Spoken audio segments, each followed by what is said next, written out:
안녕하세요. 미국 이타카에 살고 있는 춘배입니다. 최근 ASML 4분기 실적 발표가 있었는데요. 실적의 내용과 주된 포인트들을 말씀드릴게요. 일단 매출과 순이익 모두 시장의 기대치 대비 높았습니다. 매출은 72.4억 유로를 기록해 전분기 대비 약 8.5% 증가했습니다. 그로스 마진은 51.4%로 예상치보다 높았습니다. 덩달아 순이익도 전분기 대비 8% 이상 상승했죠. 주가는 실적 발표 이후에 상승하는 모습을 보였습니다. 이번 실적 자체가 좋았을 뿐만 아니라 수주 자체가 늘었기 때문에 주가가 한 번 더 부양됐습니다. 2025년 이 도약을 기대하고 있는 듯합니다. 그러면 지금부터 주요 내용들을 전달드릴게요. 첫 번째는 모두가 예상 가능한 로직 향 수요의 증가입니다. 이번 분기 최종 수요 구분에서 로직이 63%, 메모리가 37%를 차지했습니다. 지난 분기보다는 줄어든 숫자인데요. 지난 분기에는 로직이 76%로 더 높았습니다.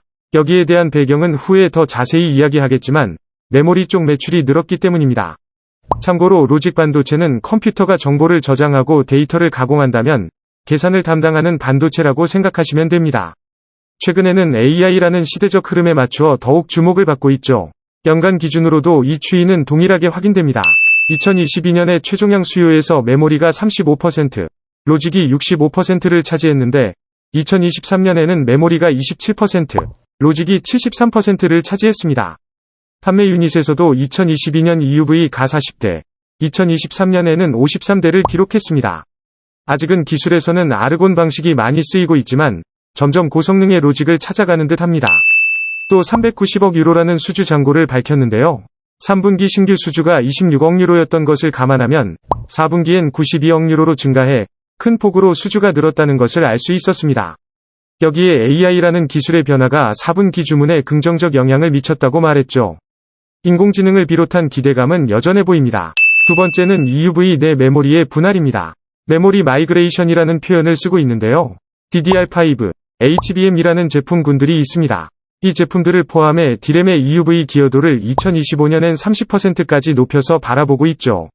차세대 메모리 반도체라고 생각하시면 되는데요. 전력 소모량을 낮추고 데이터 접근 시간을 줄이는 효과를 갖습니다.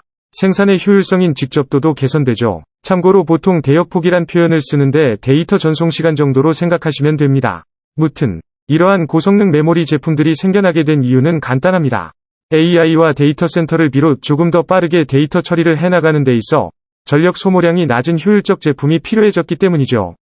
최근 삼성전자를 비롯 많은 메모리 업체들에서 이러한 제품들에 집중하게 된 배경이기도 합니다. 여기서 중요한 것은 메모리 시장에서도 EUV가 쓰이기 시작했다라는 것입니다. 이는 조금 더 정밀하게 여러 구조를 웨이퍼에 그려야 했기 때문으로 해석됩니다. 예를 들어보면 아주 작은 공간에 7가지 색깔로 서로 겹치지 않게 칠해야 한다고 생각해 봅시다. 그런데 이전에는 그리는 붓 자체가 컸기 때문에 각 색깔을 그리기 전에 마스크라는 이면지를 덧대고 하나의 색깔을 칠해서 총 7개의 색을 칠해야 했습니다.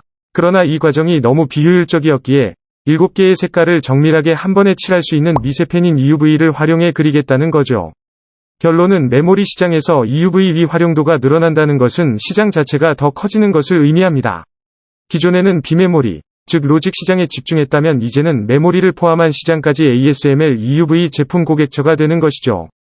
큰 의미를 내포한다고 봅니다. 그리고 여기에 대해 동사도 기대하고 있죠.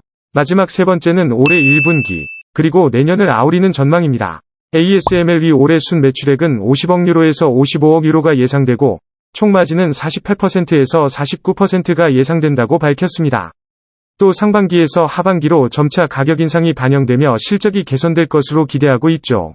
연간 전체에 대해서는 매출을 작년 2023년과 유사하게 잡고 있습니다. 반면 2025년에는 더 큰 매출과 총마진 54에서 56% 달성을 목표로 하고 있죠. 여기서 더 큰 마진은 하이나 EUV 같은 제품으로의 전환을 통한 가격 인상을 포인트로 잡고 있습니다. 추가로 중국에 대한 우려가 있을 수 있지만 동사는 중국향 매출에 대해 이미 보수적인 접근을 취하고 있으며 생각보다 높은 수준의 수요가 지속되고 있다라고 판단하는 뉘앙스를 풍겼습니다. 앞으로의 목표의 트리거는 어떻게 확인할까요? 일단은 올해 상반기에 주목할 필요가 있다는 게 회사의 입장입니다. 보통 주문이 확인되는 리드타임은 12개월에서 18개월입니다. 즉, 2025년이 급격한 성장을 기대한다면 올해 상반기부터 주문이 들어와야 합니다. 동사는 작년 4분기에 이에 대한 움직임이 포착되었다고 해석하고 있습니다. UBS의 분이브 애널리스트가 한 질문에 답변을 한 것처럼 지난 4분기의 수주 증가는 이례적이었습니다. 아직은 알 수 없죠. 다만 2025년 들어설 새로운 팹, 즉 공장들을 감안하면 충분히 가능한 스토리라 동사는 이야기하고 있습니다. 지켜봐야겠네요. 마지막으로 지난주에는 ASML뿐만 아니라 인텔의 실적 발표도 있었는데요. 4분기 실적이 시장의 기대치보다 높았지만 1분기에 대한 가이던스가 시장의 기대치보다 낮아 시간외에서 10% 이상 떨어졌습니다. 모든 반도체 회사가 그렇듯 단기 추이에 대해서는 자신이 없어 보이네요. 바닥에 대한 시그널일 수 있지만 조심하는 태도는 필요해 보입니다. 그러면 구독자분들 이번 주도 건강하게 시작하세요. 이상 이타카 교포 박춘배였습니다. 사랑해요 여러분.